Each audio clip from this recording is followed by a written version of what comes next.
ये आकाशवाणी है। कोविड-19 विशेष कार्यक्रम के अंतर्गत प्रस्तुत है कोरोना वायरस संक्रमण की वर्तमान स्थिति पर चर्चा, जिसे प्रस्तुत कर रहे हैं आकाशवाणी संवाददाता आनंद श्रीवास्तव। इस कार्यक्रम में आमंत्रित स्वास्थ्य विशेषज्ञ हैं डॉक्टर A.K. वार्ष्णेय। नमस्कार, कैसे हैं आप? उम्मीद है कि आप सब स्वस्थ और खुशहाल होंगे। ऐसा भी हो सकता है कि आप में से कुछ लोग कोरोना के डर के साए में जीवन जी रहे हैं। एक बात बताइए, डरने से क्या होगा? कोरोना भाग तो नहीं जाएगा? हम कोविड-19 से बच तो नहीं पाएंगे? हाँ, डरने से हमारा स्वास्थ्य जरूर खराब होगा। हमारी रोग प्रतिरोधक क्षमता प्रभावित होगी। देखिए, डरने की बजाय जिंदगी को न्यू नॉर्मल के तहत सकारात्मक सोच के साथ जीने की जरूरत है। पूरी हिम्मत के साथ डटकर इस समस्या का सामना करने की आवश्यकता है। बहुत जल्द उम्मीदों का सबेरा जरूर होगा। आप सतर्क रहें, जागरूक रहें। इसी उद्देश्य के साथ आकाशवाणी पर हम लेकर आते हैं ये खास कार्यक्रम। आज के इस कार्यक्रम में हमारे साथ हैं वरिष्ठ स्वास्थ्य विशेषज्ञ doctor A.K. Varshney. Doctor Varshney, कार्यक्रम में स्वागत है आपका। जी, धन्यवाद आप। इससे पहले कि डॉक्टर वार्ष्णेय के साथ हम चर्चा शुरू करें, हम अपने श्रोताओं को बता देना चाहते हैं कि अगर वो भी इस कार्यक्रम से जुड़ना चाहते हैं तो हमें फोन कर सकते हैं। हमारा टोल फ्री नंबर है 1800-11-5767। हमारा एक और नंबर है 011-2331-4444। डॉक्टर वार्ष्णेय, आज एक रिपोर्ट आई हांगकांग से कि एक व्यक्ति को 4.5 महीने पहले कोरोना हुआ था। उसके बाद उसकी कोरोना रिपोर्ट नेगेटिव आई, उसको छुट्टी दे दी गई, वो व्यक्ति स्वस्थ हो गया और आज दोबारा उसे कोरोना संक्रमण हुआ है। कहा यह जा रहा है कि दुनिया में पहला ऐसा मामला है जिसे दोबारा कोरोना हुआ है। क्या कहेंगे इस पर? हाँ, बिल्कुल आप ठीक कह रहे हैं कि हांगकांग में एक मेडिकल इंस्टीट्यूट ने ये रिपोर्ट किया है कि जो एक पेशेंट था, उनका यंग पेशेंट ही था, 33 ईयर के करीब, उसको अप्रैल में कोरोना हुआ था जी। और उसके बाद वो संक्रमण के लक्षण उसमें से दूर हो गए थे। अभी अगस्त में वो फिर स्पेन होके आया, तो उन्होंने जब उसको दोबारा टेस्ट किया तो उनमें कोरोना पाया गया जी। इसके कुछ कारण हो सकते हैं कि एक तो ये होता है कि वो कई बार जो इस वायरस अपना स्ट्रेन चेंज कर लेता है। तो एक वायरस से जैसे आपको इम्यूनिटी हो गई तो वो दूसरा, उसी प्रजाति का दूसरा वायरस जो है आपको इन्फेक्ट कर सकता है। कई बार ये होता है कि वायरस आपका, जैसे जो हम टेस्ट करते हैं वो नेजोफेरिंक्स से करते हैं, नाक और गले से करते हैं जी। कई बार नाक गले में वायरस गायब हो जाता है, लेकिन लंग्स में जो है वायरस रह सकता है जी। और वो बाद में वायरस जो है वो नाक और गले में आ सकता है और उसके लक्षण आ सकते हैं जी। लेकिन ये एक रिपोर्ट को अभी जो विश्व स्वास्थ्य संगठन है उसने उसको बहुत ज्यादा महत्व देने के लिए नहीं कहा है जी। उन्होंने कहा कि भाई एक सिंगल केस है, इसलिए हम ऑर्गेनाइज इसको लेते हैं, पर इसको बहुत ज्यादा महत्व देने की जरूरत नहीं जी। जी बिल्कुल। डॉक्टर वार्ष्णेय, हमारा कार्यक्रम का जो शीर्षक है कोरोना वायरस संक्रमण की वर्तमान स्थिति पर चर्चा। अगर वर्तमान स्थिति दुनिया भर की देखें, कुछ अगर मैं आपके साथ आंकड़े शेयर करूं तो पिछले 5 दिन के आंकड़े कहते हैं कि भारत में 3,30,358 लोग कोरोना से संक्रमित हुए। दुनिया में जो सबसे सर्वाधिक संक्रमित देश अमेरिका है, वहां पिछले 5 दिन में 2,09,000 लोग संक्रमित हुए। दूसरे स्थान पर जो ब्राजील है, वहां पर 1,66,000 लोग संक्रमित हुए। यानी संक्रमण के मामले में भारत बाकी देशों की तुलना में बहुत तेजी से आगे है। क्या ये आंकड़े पैनिक बटन दबाने के लिए विवश कर रहे हैं या फिर सतर्कता बढ़ाने के लिए जनमानस से आग्रह कर रहे हैं? हाँ, देखिए, इसको हमने जो है सब तरीके से समझना होगा कि अगर देखिए हम ये मानते हैं कि वायरस, ये बार बार हम कह चुके हैं कि हाईली इन्फेक्टिव वायरस है जी। और अगर आप सावधानी नहीं रखेंगे तो ये वायरस एक संक्रमित व्यक्ति से दूसरे व्यक्ति तक फैलने की बहुत क्षमता रखता है। लगभग ये मान के चलिए कि अगर एक संक्रमित व्यक्ति है जी। और उसने अपने नाक और मुंह को नहीं ढका हुआ है और उसके पास कोई भी 3 से लेकर 3 फीट के बीच में अगर कोई व्यक्ति आ जाता है, 3-4 फीट के बीच में, तो उसने भी अपने नाक और मुंह को नहीं ढका है, तो जो व्यक्ति संक्रमित है जब वो खांसता है, छींकता है या तेजी से बात करता है या हंसता है, तो ये वायरस के पार्टिकल उस समय हवा में आ जाते हैं और जब वो सांस लेता है तो दूसरे को है और लगभग 100% चांसेज है कि वो उसको इन्फेक्ट कर देगा। तो सावधानी तो बहुत ज्यादा जरूरी है और जैसे हमारा देश बहुत बड़ा देश है, 135 करोड़ का देश है, तो अभी भी 30-32 लाख केस हुए हैं, तो आप ये मान के चल सकते हैं कि कितनी हमारी पॉपुलेशन है जो इसके लिए संक्रमित हो सकती है। और सिर्फ सावधानी रखना जरूरी है। पैनिक वाली बात तो नहीं है, लेकिन सावधानी रखना बहुत जरूरी है। क्योंकि देखिए कई बार ये होता है कि जैसे हम लोग ये यहाँ पे भी आ रहे हैं कि जो हमने सीरो सर्वे किए हैं कि जिन एरिया में ज्यादा शुरू में इन्फेक्शन हुआ वहां जो है ज्यादा लोग, जब हमने एंटीबॉडी टेस्ट किया तो वो बहुत से पेशेंट एसिम्प्टोमेटिक भी थे जिनको कोई लक्षण नहीं थे, लेकिन उनमें एंटीबॉडी पॉजिटिव आए। इसका मतलब उनको सब क्लिनिकल इन्फेक्शन हो गया।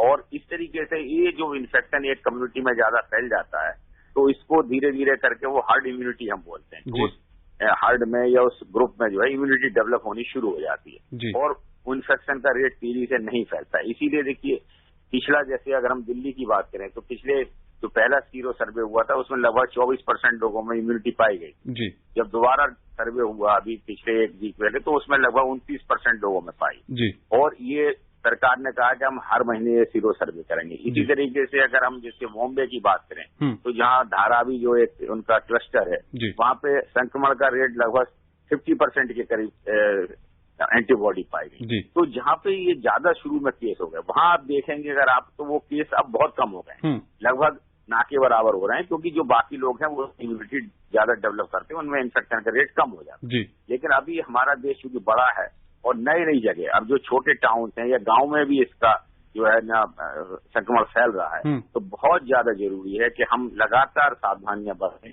हर मीडिया से जो है सरकार भी और हम सभी जो साइंटिस्ट कम्युनिटी है, डॉक्टर कम्युनिटी, यही कह रहे हैं कि इसको लापरवाही ना लें, क्योंकि गांव वगैरह में या वहाँ पे भी जो है बहुत ज्यादा हमारी पॉपुलेशन रहती है और अगर ये इन्फेक्शन फैला वहाँ तो नंबर बढ़ते चले जाएंगे और वहाँ पे मेडिकल सुविधाएं भी कई बार उतनी नहीं मिल पाती जितनी शहरों में है।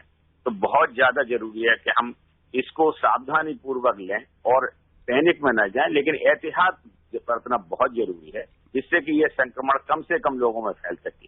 क्योंकि देखिए अभी यहाँ तक रिसर्च बहुत चल रही है, हम सभी लोग लगे, सारे देश लगे हुए हैं, लेकिन जब तक कोई हमारी वैक्सीन नहीं आ जाती या कोई एंटीवायरल दवा नहीं आ जाती तब तक बचाव ही इसका एक तरीका है और वही उपचार। जी बिल्कुल।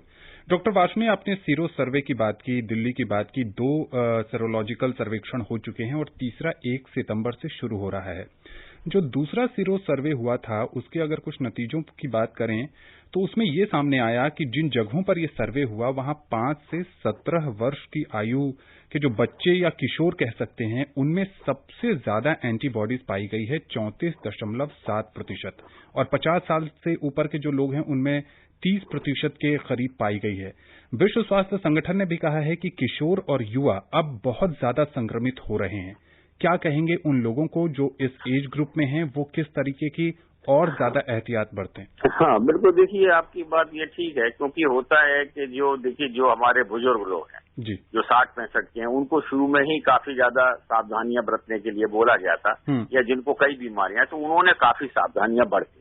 वो अपने घर के भीतर रहे, जरूरत से ज्यादा बाहर नहीं निकले या बिल्कुल ही नहीं निकले। लेकिन जो हमारा यंग ग्रुप है, जो युवा ग्रुप है, उनके लिए देखिए कहीं ना कहीं वो एक्टिव ग्रुप बहुत ज्यादा होता है, तो वो बाहर भी निकलते हैं। कई बार अब जैसे जैसे लॉकडाउन हमारा खुलता चला गया है, अनलॉक की प्रक्रिया होती गई है, तो वो बाहर ज्यादा आए हैं और कई बार वो खेलने में भी आगे आए हैं, सामाजिक एक्टिविटी भी करने लगे हैं, कुछ बाजार वगैरह में या शॉपिंग के लिए भी वो लोग ज्यादा ग्रुप जा रहा है, तो उनमें इन्फेक्शन हो रहा है। लेकिन ये जरूर हम कहेंगे कि ये जो ग्रुप है इनकी इम्यूनिटी लेवल चूंकि बहुत हाई होता है, तो काफी परसेंटेज इन लोगों में एसिम्प्टोमेटिक इन्फेक्शन होता है। जैसे उनको कहेंगे, अगर हम पता करेंगे तो उनको कोई भी लक्षण नहीं हुए, किसी को बल्कि कोई बुखार भी नहीं आया, कोई भी चीज नहीं आया, लेकिन जब हमने एंटीबॉडी टेस्ट कराया तो पॉजिटिव आया। तो ये दिखाता है कि सब क्लिनिकल इन्फेक्शन उनको हो रहा है, तो जिससे कि एंटीबॉडी पॉजिटिव हो जाते हैं, लेकिन उनको बीमार नहीं होते क्योंकि उनकी इम्यूनिटी ज्यादा है।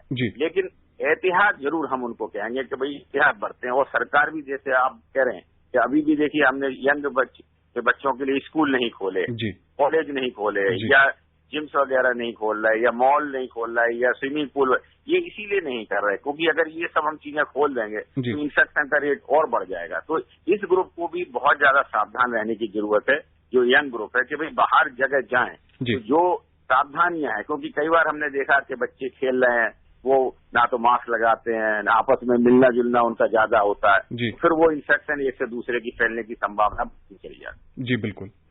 महाराष्ट्र के वर्धा से लीलाधर जी जुड़ चुके हैं। लीला जी, कार्यक्रम में स्वागत है आपका। हाँ, नमस्ते सर। जी नमस्कार। मैं जिला वर्धा महाराष्ट्र कारंजा घाड़गे से लीलाधर चोपड़े बात कर रहा हूँ। जी पूछे, क्या जानना चाहते हैं? सर मेरा एक आपसे सवाल है कि ग्रामीण एरिया के अंदर में बहुत सारे ऐसी जगह है कि वहाँ पे सर्दी पड़ता तो ये आमतौर पे बारिश के मौसम से रहता है, लेकिन मैं जहाँ तक फिरता हूँ घूमता हूँ, मैं एक सोशल वर्कर भी और आयुर्वेद का जाना माना डॉक्टर की भी इस एरिया का हूँ जी। तो सर यहाँ पे उनके पास में किट भी उपलब्ध नहीं और सब लोग क्या परेशान ऐसे हो जाते हैं कि सर्दी पड़ता अगर हो गया तो मुझे कोरोना हो गया।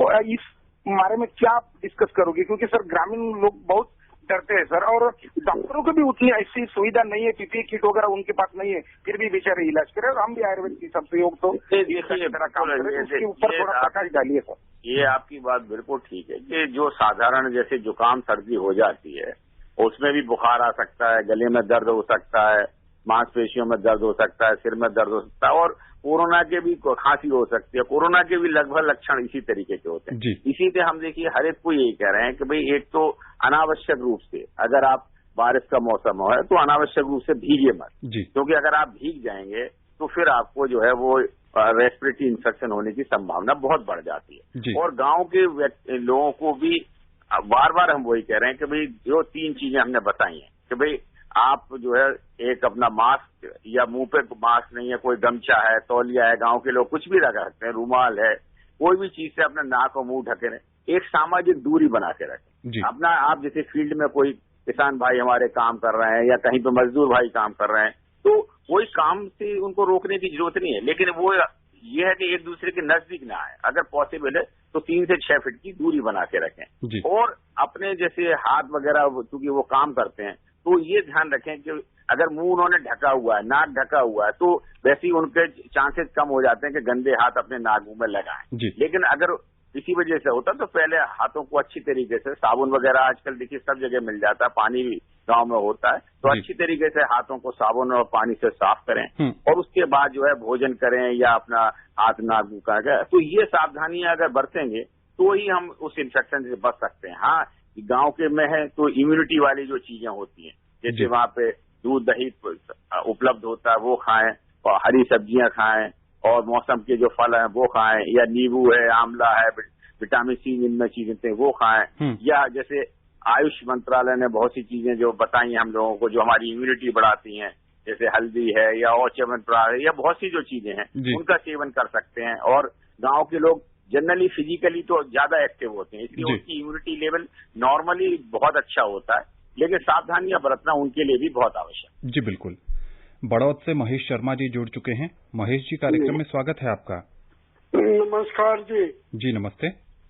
सवाल है जी, कोरोना का जो इलाज में जब आदमी बिल्कुल ठीक हो जाता है जी, क्या उसको दोबारा संभालना होती है? डॉक्टर वार्ष्णेय, हम कार्यक्रम में पहले भी इस पर चर्चा कर रहे थे। शुरू में बताया था कि भाई पूरे वर्ल्ड से एक सिंगापुर ने अभी जरूर एक केस रिपोर्ट किया है कि जिसमें निगेटिव हो गया था, उसमें दोबारा उन्होंने पॉजिटिव पाया है, लेकिन अभी संसार में जैसे इतने केसेज हो गए हैं इस तरीके की चीज आई नहीं है। और जहां तक जो अभी इस तरीके पे कहना बहुत मुश्किल है, ये नया वायरस है, लेकिन जनरली अगर हम हम एक बीमारी की बात करें तो जब भी कोई भी चाहे में वायरस इन्फेक्शन हो, बैक्टीरियल इन्फेक्शन हो, हमारा शरीर उसके लिए लड़ने के लिए एंटीबॉडी बनाता है। अब ये एंटीबॉडी वेरी करती है, इसमें ये एंटीबॉडी जीवन भर चलती है, किसी में कुछ साल तक चलती है, किसी में कुछ महीने तक चलती है। जैसे इससे रिलेटेड अगर हम सांस की जैसे बात करते हैं, इन्फ्लुएंजा जैसे एक वायरस होता है, ये इन्फ्लुएंजा का वायरस हर साल अपना कैरेक्टर चेंज कर लेता है, तो इसकी वैक्सीन भी उपलब्ध होती है। तो ये वैक्सीन जो हम लगाते हैं तो वो केवल 1 साल तक प्रभावी होती है, और हर साल हम नई वैक्सीन जो अक्टूबर नवंबर में बैच आता है लगाने के लिए बोलते हैं। इसी तरीके से ये नया वायरस है, अभी इसकी इम्यूनिटी 3 महीने चलेगी या 6 महीने एंटीबॉडी चलेंगी, हमारे लिए कहना मुश्किल है।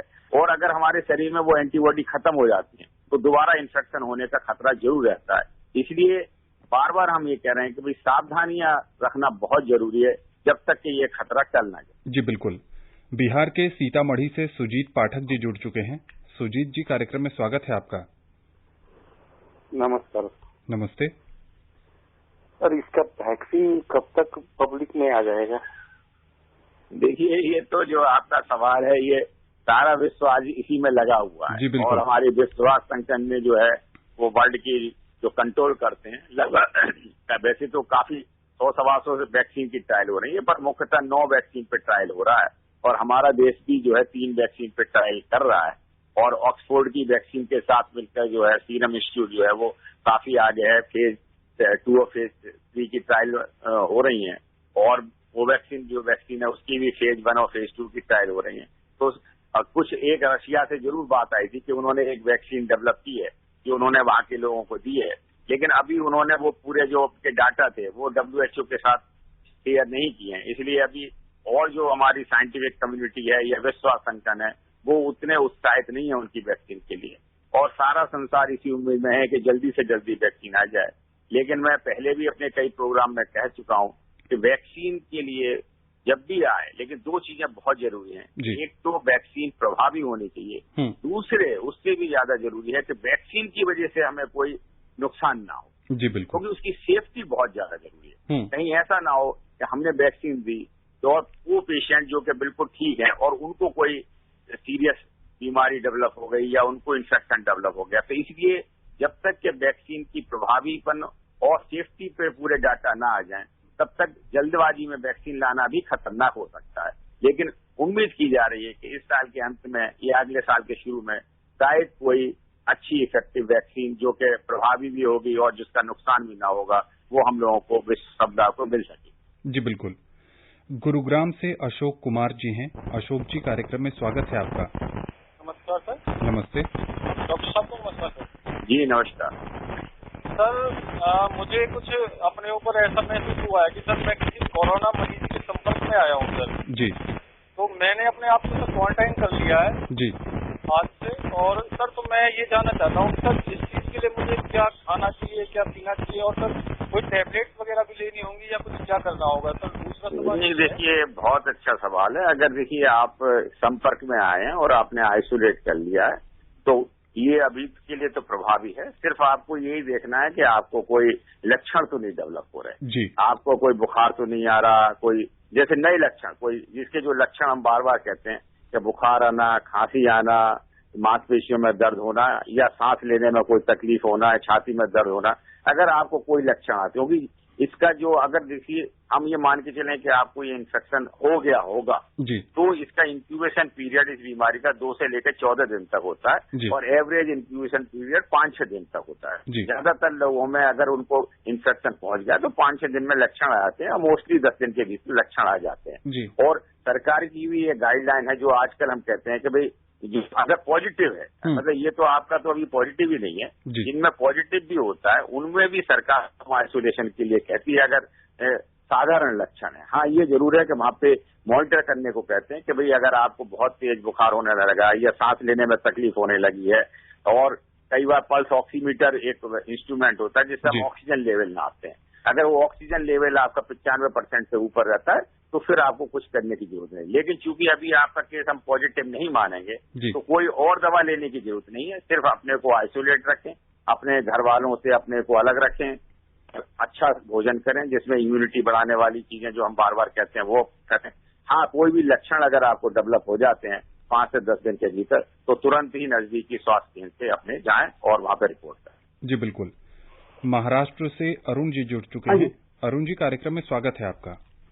हाँ जी सर जी, मैं पूछना चाहता हूँ डॉक्टर साहब से जी। जैसे कोई मरीज पॉजिटिव था और वो लौट के फिर से आ गया है, जैसे घर से लौट के नेगेटिव होकर, और उससे जैसे नियर एंड डियर रहते तो उसको अपन मिलने जा सकते हैं क्या? नहीं, जो बिल्कुल बहुत अच्छा सवाल किया। देखिए, जो व्यक्ति बीमार हुआ, चाहे वो आपका प्रियजन हो, चाहे मित्र हो या कोई भी है, जो बीमार पड़ा और ठीक होकर घर पे आ गए तो अब उनसे किसी तरीके का इन्फेक्शन होने का कोई भी डर नहीं है। किसी को बिल्कुल डरने की जरूरत नहीं है। आप नॉर्मल तरीके से जैसे रहते आए पहले रहिए। और वो जो व्यक्ति हैं, क्योंकि देखिए एक व्यक्ति जो है वो एक गंभीर परिस्थिति से गया, इसका मानसिक तनाव बहुत होता है क्योंकि ये नई बीमारी है, लोगों में डर ज्यादा फैला हुआ। और जो व्यक्ति अस्पताल में कहीं गया, भर्ती हुआ, वो वैसे ही जो है बहुत तनाव में रहता है और उसको साइकोलॉजिकल डिप्रेशन भी कई बार होता है, एंजाइटी भी होती है। और अगर सिर्फ उसको स्टिग्मा आपने लगा दिया समाज ने कि भाई ये तो पॉजिटिव हो गए थे, हम इनसे मिलना जुलना बंद कर देंगे, जबकि जिसका कोई साइंटिफिक बेसिस नहीं है, तो वो फर्दर उदासी में चला जाएगा, डिप्रेशन। तो बिल्कुल उसमें इस तरीके की करने की जरूरत नहीं है, और बल्कि उत्साहित करें कि नहीं अब आप बिल्कुल ठीक हो गए, अब आपको बिल्कुल किसी तरीके की डरने की जरूरत नहीं है, ना ही हम लोगों को आपसे डरने की जरूरत है। और जैसा सामान्य जीवन आप पहले व्यतीत कर रहे थे उसी तरीके का सामान्य जीवन व्यतीत करें, उससे उनको नॉर्मल होने में और जल्दी सुविधा मिलेगी और जल्दी वो नॉर्मल हो जाएंगे। बेंगलोर से श्रीकांत जी जुड़ चुके हैं। श्रीकांत जी, स्वागत है कार्यक्रम में। नमस्कार जी। नमस्ते। और श्रीकांत जी ने ही इस कार्यक्रम में बताया था कि इन्होंने 3 करोड़ 65 लाख टेस्ट हो चुके हैं, तो ये भाई साहब 3 करोड़ 65 लाख व्यक्तियों के हुए या 1 से 1.25 करोड़ व्यक्तियों के हुए? 3 करोड़ 65 लाख भारत में परीक्षण हो चुके हैं। ये जानना चाह रहे हैं कि ये 3 करोड़ लोगों के टेस्ट हुए हैं या कम लोगों के मल्टीपल टेस्ट हुए हैं और तब ये आंकड़ा यहाँ तक पहुंचा है? हाँ, कुछ लोगों के जरूर मल्टीपल टेस्ट हुए होंगे, क्योंकि देखिए अगर जो शुरू में अगर इनको ध्यान हो या पड़ा है, तो जो उस समय की जो हमारी गाइडलाइन थी कि जिसका भी पॉजिटिव आ जाता था हम उसको अस्पताल में या मेरे हेल्थ सेंटर में भर्ती कर देते, और उसके बाद 14 दिन के भीतर 14 दिन के बाद उसके 2 टेस्ट और करते थे, और वो जो दोनों टेस्ट नेगेटिव आ जाते थे तब उसको वहां से छुट्टी करते थे। उसके बाद गवर्नमेंट ने अपनी समय समय पे गाइडलाइन बदल रहे हैं, और अब जो गाइडलाइंस हैं वो ये है कि अगर आप एक बार पॉजिटिव आ जाते हैं और उसके पॉजिटिव होने के बाद 10 दिन तक आपको रखते हैं, अगर 3 दिन तक आपको कोई बुखार या लक्षण नहीं है तो बिना टेस्ट किए हुए आपकी छुट्टी कर देते हैं। इसके अलावा जैसे बहुत से एसिम्प्टोमेटिक मरीज हैं, उनमें भी कई बार ये होता है कि जैसे या किसी का लक्षण है, जैसे पहली बार हमने टेस्ट किया वो किसी वजह से नेगेटिव आ गया, लेकिन हमको लक्षण उसमें लग रहे हैं कि नहीं कोरोना के होते हैं, तो दोबारा टेस्ट करते हैं, वो पॉजिटिव आ जाता। तो नेचुरली इसमें कुछ ये जरूर डुप्लीकेट हुए होंगे। तो जैसा इनका मानना है कि ये उतने लोग नहीं होंगे, जरूर उससे कम लोग होंगे, और कई लोगों के मल्टीपल टेस्ट हुए होंगे। जी बिल्कुल। और जैसा कि आईसीएमआर और भारत सरकार की कोशिश है कि देश में प्रतिदिन जांच क्षमता बढ़ाई जाए, और तकरीबन भारत में 8 लाख से 10 लाख के बीच पिछले कुछ दिनों से नियमित प्रतिदिन जांच हो रही है। बिजनौर से मोहम्मद असलम जी जुड़ चुके हैं। असलम जी, कार्यक्रम में स्वागत है आपका। नमस्कार जी। नमस्ते। मैं नांगल चौधरी जिला बिजनौर से मोहम्मद असलम बात कर रहा हूँ सर जी। डॉक्टर साहब को भी नमस्कार। जी नमस्कार सर जी। मैं पूछना चाहता हूँ, जैसे बाजार से सब्जी आती है, हरी सब्जी जी, तो इसको कैसे इस्तेमाल करें? इसमें कोरोना का डर नहीं है? और जैसे चाय पकौड़ी भी आती है। हाँ देखिए, बिल्कुल ऐसा कोई अगर सब्जी या उससे अभी या खाने की चीजों से कहीं से भी जो है कोरोना इन्फेक्शन होने का नहीं है डर। लेकिन हाँ, जहाँ बाजार में आप सब्जी खरीदने जा रहे हैं तो उस समय जरूर अपने चेहरे पे मास्क वगैरह लगाएं, और जिस वेंडर से सब्जी खरीद रहे हैं उनको भी देखें कि वो अपने चेहरे पे मास्क लगाएं। फिर भी एहतियात के तौर पे अगर कोई आप फल सब्जी अच्छी लाते हैं तो अच्छी तरीके से उसको वॉश करें, अच्छी तरीके से धो लें। अगर आपको फिर भी डर लगता है तो जो खाने का सोडा होता है, तो इसमें पानी में जो है थोड़ा सा हल्का चुटकी खाने का सोडा, उसमें जो है सब्जियों को आधा घंटे डाल दें और उससे फिर अच्छी तरीके से वॉश करने की फिर उसका इस्तेमाल करें। दूसरे, जब हम किसी भी चीज को अच्छी तरीके से पकाते हैं, ये वायरस अगर कहीं पे होगा भी पॉसिबिलिटी, तो 60 डिग्री सेल्सियस पे जब हम उसे गर्म करते हैं वायरस पूरी तरीके से किल हो जाता है। हाँ, ये जरूर है कि जब भी आपने कोई खाने की वस्तु बाहर से लाएं, उसको अच्छी तरीके से धो के एक तरफ रख दें, और उसके बाद अपने हाथों को जरूर अच्छी तरीके से साबुन से पानी से धोएं, और उसके बाद ही वो अपने चेहरे पे, नाक, मुंह या आंख पे लगाएं। नहीं तो वायरस अगर कहीं पे होगा भी और गंदे हाथ अगर आपने लगाए तो आपको इन्फेक्शन होने का डर हो सकता है। जी बिल्कुल। जौनपुर से राजधर मिश्र जी जुड़ चुके हैं। राजधर जी, कार्यक्रम में स्वागत है आपका। नमस्कार सर। नमस्ते डॉक्टर साहब, मेरे नमस्कार। जी नमस्कार। डॉक्टर साहब, आज ऐसा कुछ समाचार पत्र में हम लोग देख रहे थे कि बता रहे थे कि सर्दियों में कोरोना इससे ज्यादा असर करने वाला है। सर, ये कहाँ तक सही है? और सर, मेरा दूसरा सवाल यह है कि कुछ यूरोप कंट्री में दोबारा चालू हो गया है कोरोना, जो जिसको हुआ था ठीक हो गया, फिर हो रहा है सर। राजधर जी, अगर आप कार्यक्रम शुरू से सुन रहे हैं तो इस पर हम चर्चा कर चुके हैं। जो आपका पहला सवाल है कि क्या ठंड के मौसम में कोरोना संक्रमण दोबारा तेजी से बढ़ सकता है, इस पर क्या कहेंगे डॉक्टर? हाँ देखिए, ये कह रहा हूँ कि चूंकि ये नया वायरस है और वैसे भी हम लोगों ने अभी देखा है कि ये वायरस देखिए 60 डिग्री सेल्सियस में अगर लगातार बना रहे और कम से कम 1 घंटे तक बने रहे तभी ये वायरस मर सकता है। और ये 60 डिग्री सेल्सियस टेम्परेचर तो गर्मी में भी कहीं नहीं होता, क्योंकि हम लोगों के यहाँ भी जो इंडिया जैसे क्लाइमेट में भी वो 45-48 डिग्री से ज्यादा टेम्परेचर नहीं होता। तो वातावरण की वजह से ये वायरस मर जाएगा वो बड़ा मुश्किल है। लेकिन ये बात इनकी ठीक है कि इस वायरस के लिए जो मीडियम जैसे एक हद का टेम्परेचर अगर लो रहता है और ह्यूमिडिटी रहती है तो ये उसके लिए ज्यादा अच्छा मौसम होता है और उसमें तेजी से वायरस बढ़ता है। तो ये जरूर एक खतरा लोगों के दिमाग में है कि जब हमारे देश में नवंबर, दिसंबर, जनवरी में जब ठंड का मौसम होगा तो ये वायरस के केस और ज्यादा बढ़ सकते हैं। जी, गाजियाबाद से यामीन जी जुड़ चुके हैं। यामीन जी, कार्यक्रम में स्वागत है। सर नमस्कार जी, डॉक्टर साहब को नमस्कार जी। जी नमस्ते। नमस्ते जी, मैं यामीन भाई रेडियो वाला चिरौड़ी से बोल रहा हूँ जी, गाजियाबाद के पास से। जी पूछे, क्या जानना चाहते हैं? मेरे को ये मालूम करना था जी, जैसे कि आजकल बरसात का मौसम है, जुकाम वगैरह, गला खराब, खांसी वगैरह हो रहा है लोगों को, इसमें और कोरोना से मतलब क्या लक्षण है इसके अलग, ये पूछना चाहिए। ये सवाल शायद आपने पूरा रेडियो प्रोग्राम सुना नहीं, हम पहले ही इस सवाल का जवाब दे चुके हैं कि देखिए कोरोना के लक्षण भी जो है बुखार होना, गला खराब होना, खांसी होना और जो वायरल कोरोना भी एक वायरस है और जो वायरस साधारण हर वायरस में रेस्पिरेटरी वायरस होते हैं यही लक्षण होते हैं कि भाई खांसी है, गले में खराबी है, बुखार है, जुकाम है, सिर दर्द है, मसल दर्द है। तो साधारण फ्लू में और कोरोना में बड़ा मुश्किल है डिफ्रेंशिएट कर पाना, इसलिए बहुत ज्यादा जरूरी है कि जब बरसात के मौसम में आप अपने को जो है पानी में भीगने से बचाएं, जिससे पॉसिबिलिटी आपको साधारण फ्लू होने की कम से कम रहे। जी बिल्कुल, चूंकि मौसम भी भारत में ऐसा ही है, मानसून का मौसम है, बारिश बहुत जगहों पर हो रही है, कई जगहों पर बाढ़ जैसी विभीषिका आ गई है। ऐसे में चुनौतियां बड़ी जरूर हो गई हैं, लेकिन जो सतर्कता है, जो सरकार की ओर से कोरोना से बचने के दिशा निर्देश हैं और जैसा कि डॉक्टर वार्ष्णेय भी बार बार बता रहे हैं कि जो सावधानियां हैं हमें उस पर गौर करने की जरूरत है, उसे अपने दिनचर्या में शामिल करने की जरूरत है, तभी हम कोरोना संक्रमण से बच सकते हैं। आंकड़ों के गणित में मत उलझिए, आप खुद को संक्रमित न होने दीजिए, लोगों के संपर्क में आने के समय सुरक्षित दूरी का पालन करिए, तभी हम इस समस्या से बच सकते हैं। डॉक्टर वार्ष्णेय, चलते चलते आपसे एक और प्रश्न का उत्तर जानना चाहेंगे कि एक रिपोर्ट ये कह रही है कि जो कोरोना से लोग ठीक हो गए हैं उनमें ईटिंग डिसऑर्डर्स की समस्या देखने को मिल रही है। बहुत संक्षेप में। हाँ, देखिए है जो कोरोना से खासतौर से जो लोग लंबे समय तक जैसे ऑक्सीजन पे रहे हैं, वेंटिलेटर पे रहे हैं, उन लोगों में जिसको हम लॉन्ग कोविड या पोस्ट कोविड सिंड्रोम बोलते हैं उसके लक्षण पाए गए हैं। और उसमें जैसे मानसिक तनाव होना, सांस लेने की तकलीफ होना, खाने में स्वाद न आना, सूंघने की शक्ति में कुछ अंतर आना, मांसपेशियों में दर्द, डिप्रेशन, एंजाइटी, और उसमें दोनों तरफ के होते हैं। जैसे एंजाइटी होती है तो उसमें कई बार भूख बिल्कुल नहीं लगती, कई बार ओवर ईटिंग भी होती है। तो कुछ लक्षण तो देखिए एक कोई भी वायरल होती है उसमें लंबे समय तक वीकनेस रह सकती है, और उससे भी ज्यादा ऐसा व्यक्ति जो बहुत इस तरीके के उस अनुभव से गया वो बहुत डरा हुआ होता है, तो सिर्फ उसको ये होता है कि रीएश्योर करने की बहुत जरूरत है, उसको पूरे परिवार का और समाज का साथ की बहुत जरूरत है, और उसको अच्छा भोजन और से है, इसके अलावा वो प्राणायाम करे, अपनी नियमित लाइफ जिए, और अगर फिर भी कोई परेशानी है तो अपने जो भी चिकित्सक हैं उनको संपर्क करें जिसके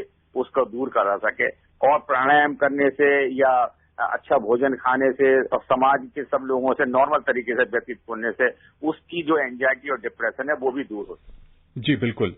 डॉक्टर वार्ष्णेय, अब समय नहीं है कि आपसे किसी और पहलू पर चर्चा करें। आकाशवाणी के इस कार्यक्रम से जुड़ने के लिए और विशेषज्ञ राय साझा करने के लिए आपका बहुत बहुत शुक्रिया। जी धन्यवाद।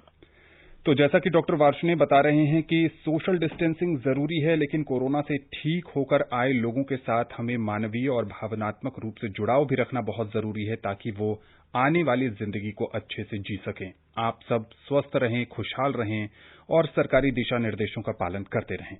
नमस्कार। कोविड-19 विशेष कार्यक्रम के अंतर्गत अभी आप सुन रहे थे कोरोना वायरस संक्रमण की वर्तमान स्थिति पर चर्चा, जिसे प्रस्तुत कर रहे थे आकाशवाणी संवाददाता आनंद श्रीवास्तव। इस कार्यक्रम में आमंत्रित स्वास्थ्य विशेषज्ञ थे डॉक्टर A.K. वार्ष्णेय। ये कार्यक्रम आकाशवाणी के समाचार सेवा प्रभाग द्वारा प्रस्तुत किया गया। इसे आप हमारे mobile app news on AIR पर भी सुन सकते हैं। इस कार्यक्रम के संबंध में अपनी प्रतिक्रिया आप हमें ईमेल कर सकते हैं। पता है AIRNSDtalks@gmail.com ये कार्यक्रम फिर से सुनने के लिए लॉग ऑन करें हमारी वेबसाइट newsonair.com।